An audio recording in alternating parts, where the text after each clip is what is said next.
안녕하세요. 안녕하세요. 요즘 파주의 임현주 이상원입니다. 네. 날씨가 많이 따뜻해졌죠. 네네네. 완연한 봄이 됐습니다. 하면서 그 눈이 오는 그렇죠. 게 며칠, 언제죠? 며칠? 3월 1일.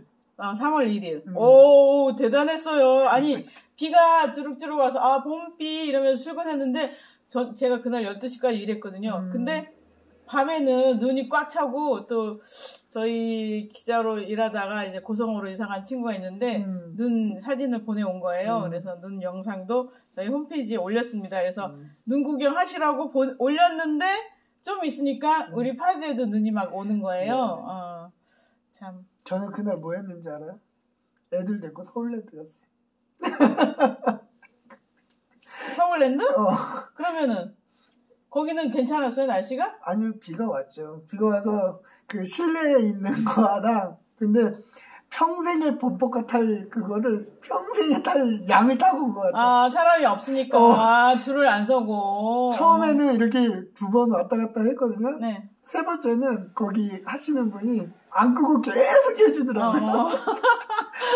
그래서 아주 실컷 타고 왔습니다. 그런 득을 보는 사람도 있네요. 네. 애들이랑 놀이공원 가는 건 진짜 아주 까마득한 옛날 같은 얘기인데, 즐거웠겠습니다. 네. 지난주에 신문 얘기를 했는데, 신문 좀 보셨는지요? 여러분이 지역에 관심을 가져야 지역이 변화해요. 너무 안타까운 게, 뭐라 그래야 하나. 구체적으로 우리가 지역의 어떤 사안에 대해서 매달려서 같이 이제 한 소리를 내면 변화가 오지 않을까 이런 생각이 드는데, 저는 서울 문산 고속도로에 대해서 아주 그냥 너무너무 이제 생각할 때마다 속이 터지는데, 모든 시민들이 거기에 집중해서 의견을 내고, 시에도, 그다음 의원에게도 제안을 하면 변화가 있으려고 생각이 드는데 아무런 변화가 없는 거예요. 너무 안타까워요. 그런데 지금 일산대교 그 통행료 무료화하잖아요. 네네. 거기 지금 도의원들이 피켓 들고 1인 시위를 릴레이로 쭉 하고 있더라고요. 우리 참 할 말이 없습니다. 참, 네, 그렇고요. 네, 그렇습니다. 뭐 이번 주 얘기 시작할까요? 네네. 그 보니까 파주시 청소년 3.1운동 기념식에서 그 청소년 단체에서 네네네. 그 모금한 거를 전달을 했다고 하시는데 어떤 그러니까 그 저희가 그 통일로 가는 평화의 소녀상이라고 해서 2개의 소녀상을 만들었잖아요. 그렇죠. 시민 모금으로 해서 시민들이 1773명의 106개 단체가 모금을 해서 소녀상 2개를 만든 거예요. 그래서 뒤에 보면 이름도 다 쓰였는데 그게 왜 2개냐? 쌍둥이에요. 그렇죠. 하나는 이제 남북 교류가 되면 하나는 북으로 보낼 예정인 거죠. 그래서 북의 평양이나 어디에 세워지고 또 북한에 우리가 보내면 북한의 예술가들도 이 소녀상과 관련된 작품들을 우리한테 보내고 그러면 같이 이렇게 하면 좋지 않을까 이런 생각을 해서 쌍둥이 소녀상을 2019년에 그러니까 2018년 4.15 남북 선언이 있었잖아요. 정상 선언이 있는 1주년 기념식 할 때 2019년에 설치를 했어요. 그런데 작년에 코로나가 있고 이러면서 작년에는 이제 그 소녀상 옆에 이제 무궁화 심고 그다음에는 이제 북한의 국화가 이제 한밭꽃이잖아요. 한밭꽃 나무도 심고 싶었는데 그거는 저희가 구하지 못해서 이렇게 못 심었는데 청소년들이 그런 소녀상을 보면서 그 만들 때도 모금을 해서 이제 보태줬었고요. 그다음에 이번에는 뭘 했냐면 우리가 이거 그러니까 소녀상 하나를 보내려면 또 돈을 모금해야 되잖아요. 그래서 그거를 이 친구들이 이제 거리 문화제 할 때 모금을 하고 그다음에 또 역지간지라는 그 동아리가 있어요. 동아리 친구들도 이제 모여서 활동할 때마다 돈을 모으고 그래서 합치니까 한 160 정도 됐던 것 같아요. 그러니까 4개의 청소년 문화의 집 청소년들과 그다음에 역지간지 그 역사 동아리 친구들이 돈을 모아서 지금 저희 추진위원회에 모금 전달을 했죠. 그리고 이제 소녀상 앞에서 3일 독립선언서를 낭독하는 행사를 하고 그래서 이제 의미 있게 3월 1일을 맞이했습니다. 네. 그래서 우리 그 자라나는 청소년들의 그런 것들 역사에 대한 인식들에서 우리 미래가 아주 밝은 것 같습니다. 그래서 그날 저희가 그날 이제 김순현 대표가 그 얘기 하더라고요. 그러니까 우리는 세워놓고 또 이제 남북 관계가 이제 안 좋으니까 그냥 약간 좀 활동도 지지부진한 채 또 경기도 평화연대가 있거든요. 그쪽도 모금하고 있을 텐데 거기도 지지부진하고 이러고 있는데 청소년들은 꾸준히 하고 있는 걸 보면서 약간 부끄럽다 이런 얘기를 하시더라고요. 그래서 맞다. 청소년들이 그런 얘기를 하더라고요. 청소년들은 미래가 아니라 지금 현재라고 그렇게 얘기해야 된다고 그러더라고요. 그러게요. 그러니까 보면은 우리는 어른이 되면 생각할 게 많아서 그런지 하여간 생각이라기보다는 하여간 제 생각에는 뭘 하기로 했으면 꾸준히 하는 게 청소년이고 어른들은 안 될 것 같아. 좀 시기가 안 좋아. 막 이러면서 이렇게 하는 경향이 있지 않나 이런 생각이 들어서 좀 반성이 많이 됐습니다. 네. 아무튼 뜻깊은 시간을 가졌네요. 네네. 저희 홈페이지에 사진도 많이 올렸으니까 한번 봐주시고요. 네. 그리고 또 지금 운정 3동 원래 우리 운정 동사무소가 1, 2, 3동이 같이 행복센터에 있잖아요. 근데 그 3동 행복센터가 이전을 해서 도서관에서 좀 행정 업무를 본다고 하는데 그것도 잠깐 말씀 좀 드릴까요? 저희 시민 한 분이 아주 멋있는 기고를 하셨어요. 왜 하필 하늘도서관의 운정 3동 사무소가라는 얘기를 이제 해서 이제 말하자면 자기 생각들을 쭉 밝힌 게 있었는데 지금 운정 1동, 2동, 3동이 운정행복센터 안에 있잖아요. 그런데 운정 3동이 한 8만쯤 돼요. 운정 2동 4만, 5만쯤 되고 3동도 1동도 마찬가지고. 그러니까 운정 3동의 민원 업무가 너무 많을 거 아니에요. 그리고 사실은 운정 1, 2, 3동을 한 공간에 모아놓으면 누가 좋아요? 일하는 사람은 편할지 모르지만 시민들은 멀리까지 가야 되는 거예요. 그러니까 처음부터 1동, 2동, 3동을 합쳐서 한 공간에 넣는 것 자체가 잘못인 거죠.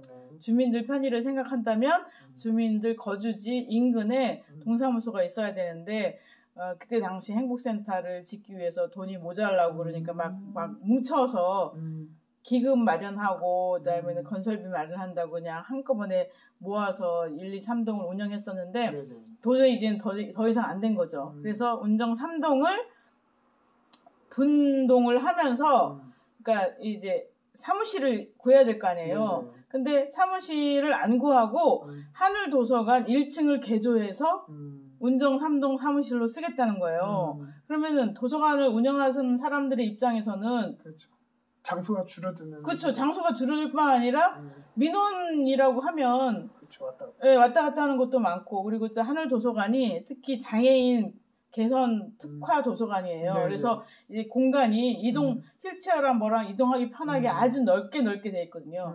엘리베이터도 넓고 이 복도 공간도 넓고 이렇게 돼 있는데 그러면 장애인 특화 도서관이라 해놓고 아무런 의미가 없어지는 거예요.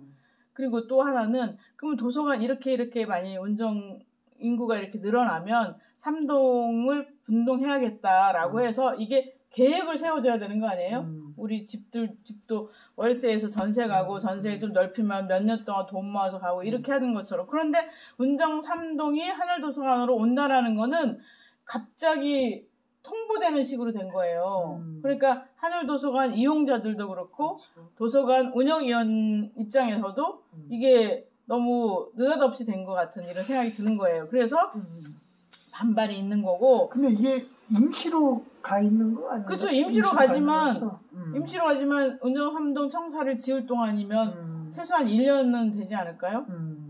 몇 개월 아닐 거 아니에요. 그렇죠. 그러니까 그런 게 이렇게 좀 행정적인 업무를 할 때는 조금 시민들이나 이렇게 좀 그런 과정을 좀 거치면 좋을 텐데 지금 그 들어보니까 그 하늘도서관 운영위원회에서도 조금 반대를 한다고 하잖아요. 그러니까 그거는 가장 먼저 했었어야 되는 거고. 그렇죠. 운영위원한테 이렇게 한다. 그렇죠. 옮길 것이다라고 이제 먼저 얘기를 해서 뭐 방법들을 찾고 아니면은 이제 이게 도저히 안 된다. 장애인 특화도서관이니까 어쩌고저쩌고 하면은 아니 지금 그 공간이 그 비어 있는 상가들도 많잖아요. 그 제 생각에는 리모델링하고 이러는 비용이면 임대를 해서 하는 게 나을 수도 있지. 그건 계산을 해봐야겠지만 그런 생각이 들어서 이게 말하자면 이건 행정편의 결정인 거죠, 사실은. 그래서 제가 작년 예산안을 봤는데요. 작년 예산서에 보면은 이게 운정 3동 분동을 위해서 행정기관을 어떻게 하겠다, 그다음에 하늘도서관을 어떻게 하겠다 이런 게 없어요. 예산안에는. 그래서 갑자기 왜 이렇게 됐는지 모르겠지만 하여간 그렇습니다. 그래서 이 시민들 입장에서는 되게 깝깝하고 불편하죠. 그리고 특히 장애인을 데리고 멀리서 장애인 특화 도서관이니까 멀리서 이용하러 온 사람들 입장에서는 사용하기 어렵게 된 거잖아요. 네.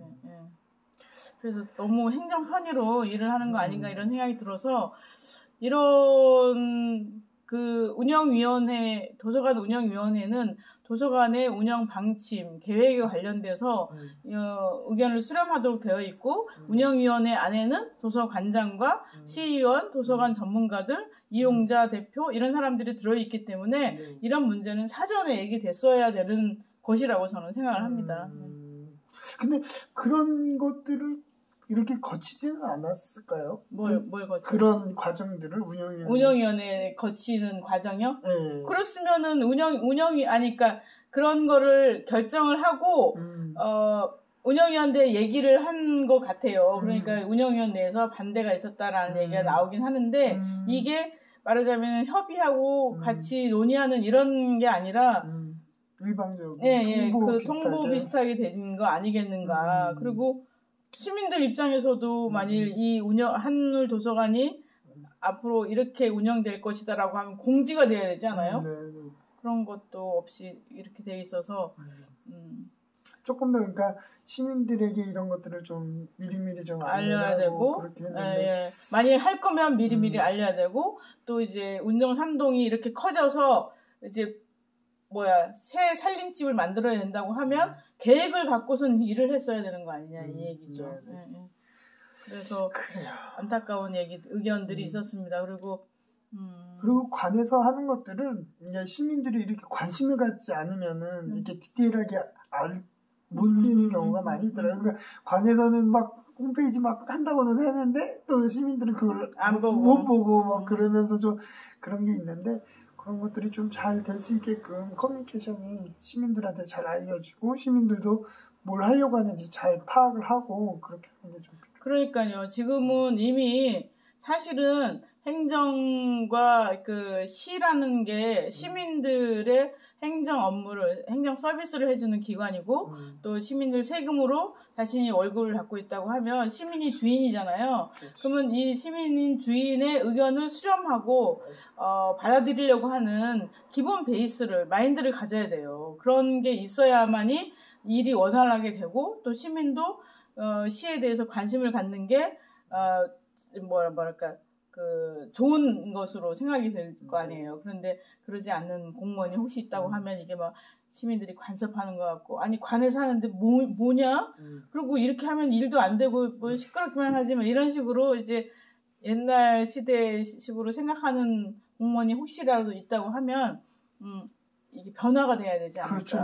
그리고 오늘 어제 뉴스에도 그 LH 그 공직자 사회가 그 건을 계기로 해서 많이 좀 바뀌어야 될 것 같아요. 이제 관료 사회가 너무 관료가 비대해진 것 같아요. 맞아요. 시민 이해에서 관료들이 있는 그런 느낌이라서 그러니까 공직자로서의 봉사하는 일꾼의 입장으로서 좀 같이 시민들과 그렇게 했으면 좋겠다라는 아마 또 언론을 보니까 이재명 지사가 경기도 도시공사랑 이런 것들 다 공직사에 한번 들여다볼 것 같더라고요. 네네네. 그리고 지난번에 업무 시간 중에 골프를 치러 갔던 팀장이 있었나 봐요. 오늘 보도자료 봤더니 두 사람을 이제 이렇게 그 징계를 줄 예정인가 봐요. 그러니까 공직사회 기강을 잡기 위해서 이제 노력하는 것 같은데 하여간 LH 같은 경우는 말이 안 되는 그죠?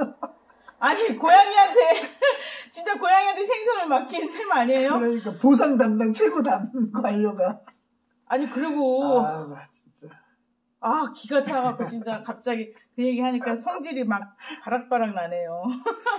그리고 오늘 또 그 검찰총장의 사태. 네네네네. 근데 무슨 뭐 대단한 결단을 내린 건 아니 어차피 관두게 돼 있는데 무슨 자기가 무슨 대단한 정치적 결단을 한 것처럼 막 그래요. 근데 저기 장모님과 줄리 여사님의 그 뭐죠 그거 공소시효?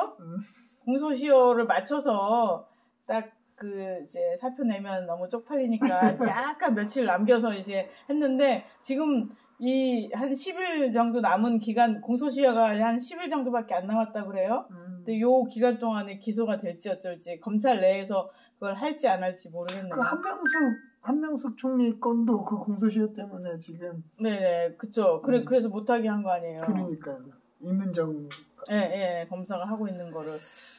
근데 진짜 참 윤석열은 우리나라 역사책에 쓰여질 인물입니다. 그래 한번 좀 그거에 대한 것에 대해서도 저는 할 말이 많은데요. 그러니까요. 우리는 파주 지역 요즘 파주니까. 네. 그럼 거대 정치는 우리 다음에 조금 한 번 더 자리를 마련해서 하는 걸로. 아니요. 아니 왜냐면 그렇게 얘기를 시작하면 얘기가 너무 길어지고 뭐 그런 거 하시는 유튜버들 많이 있잖아요. 그래요, 맞아. 그리고 정보를 시민들이 먼저 잘 파악하고 계시더라고요. 그래서 저희가 바라는 거는 될 수 있으면 내 옆에 있는 시의원 그리고 파주시 공무원 이런 데 관심을 가져서 이렇게 조금씩 이렇게 딱딱 쑤시는 거죠. 그래서 변화를 만들어내는 게 더 중요한 일이 아닐까 이런 생각이 들어서 지역에 관심을 많이 가져주시고 그러려면 파주에서를 많이 보시고 요즘 파주 많이 봐주시고 구독해주시면 정말 고맙겠습니다. 그리고 요즘 요즘이 아니지 우리 파주에서 보궐이 있잖아요. 네네. 뭐 4월 7일. 네네. 가선거구 파주시 가선거구 시의원 보궐선거가 있습니다. 4월 7일인데 그러면 공식 그거 선거 운동 기간은 언제부터죠? 3월 18일인가 20 며칠인가가 본 후보 예비 등록 기간이고요. 본 후보 등록 기간이고 그 전에는 지금 예비 후보로 민주당의 손성희, 국민의힘은 지금 두 분이 경선을 하는 건가 봐요. 네, 손배용님하고 그다음에 누구더라? 여자분하고 하고 계시고 그래서 그게 지금 다음 주 이번 주 말쯤에 결정되나 봐요. 그리고 그다음에는 진보당의 김영중 후보가 이제 세 당이 이제 각축을 벌이고 있습니다. 네. 그분 성함이 어떻게 되지? 박수진인가 그럴 거예요. 그래요. 네. 손배옥과 박수진님이 이제 경선을 한다고 합니다. 저기 당은 이번에 안 나오나요? 이번에 저희는 조금 운영위원회에서 많이 논의를 하고 그리고 그 당 차원에서도 이번에 저희 당내에서 좀 불미스러운 일들이 좀 많이 있었잖아요. 그래서 전체적으로 불출마를 하자. 그리고 또 저희 파주 운영위원회에서도 이번 보궐 생긴 게 안수 의원이 그 국가보안법 때문에 의원직을 박탈당한 거잖아요. 그래서 진보 정당들이 그렇게 뭐 국가보안법에 의한 국가의 폭력에 의해서 의원직 박탈된 보궐에 후보를 내는 게 명분이 옳지 않은 것 같다라는 게 공감대가 형성이 돼서 이번에는 저희가 어쨌든 정의당에서는 후보를 내지 않을 생각이에요. 그래서 불출마할 예정이고 그래서 저희가 지지선언을 할지 안 할지는 아직 더 논의를 좀 해봐야 될 것 같아요. 네. 그리고 이번 주 토요일 날 있는 개소식에는 좀 참석을 해서 좀 인사는 드리고 그리고 이제 저희가 다음 내년 뭐 대선도 있고 지방선거도 있는데 파주에서 어떻게 좀 진보 정당들이 좀 힘을 합칠 수 있을까? 합칠 여지가 있을까? 라는 걸 한번 좀 논의를 좀 해보려고 하고 있습니다. 아, 네네. 아, 그러면은 지금 김영중 후보를 이제 다른 당에서 이렇게 지지하거나 이렇게 같이 하는 건 아니고 아직은 결정이 안 된 거고요. 그거는 네 아직 그러니까 이번 개소식은 참석하는 걸 한번 가지고 그게 또 물꼬가 트이면 또 추후에 논의되면서 어디까지 뭐 지지선언을 할 건지 아니면 지지선언만 하는 게 아니라 같이 선거운동도 할 건지 이런 것들은 조금 더 대화를 해봐야 될 것 같고 네네네. 저희도 그 중앙당이나 광역당에서 또 이런 부분에 대해서 또 전체적으로 내년 같이 움직여야 되니까 그런 부분을 좀 답변을 기다리고 있는 중입니다. 네네.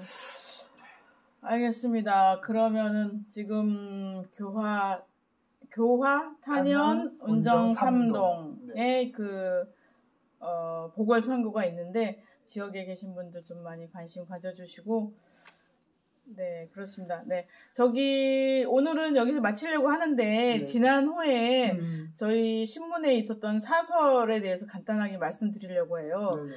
그 작년에 LG 디스플레이에서 그 뭐죠?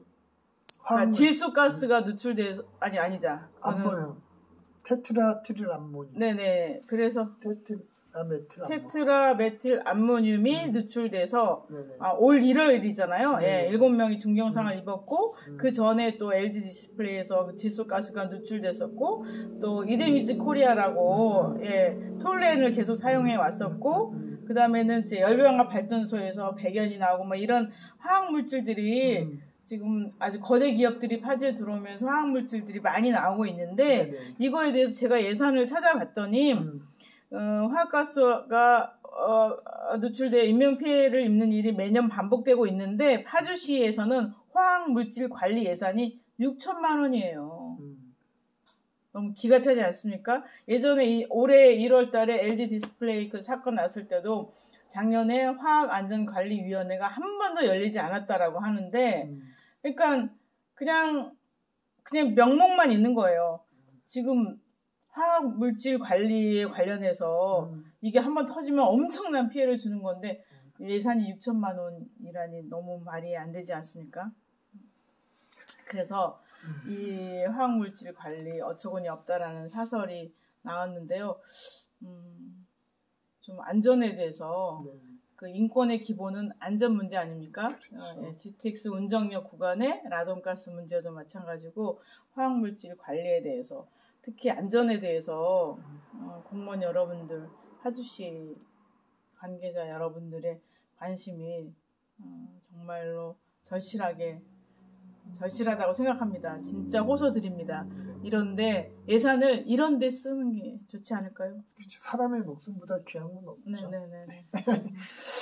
그렇습니다. 오늘은 여기까지 하고 마무리할까요? 네네네. 그러면 다음에 또 뵙겠습니다. 인사드립니다. 감사합니다. 감사합니다.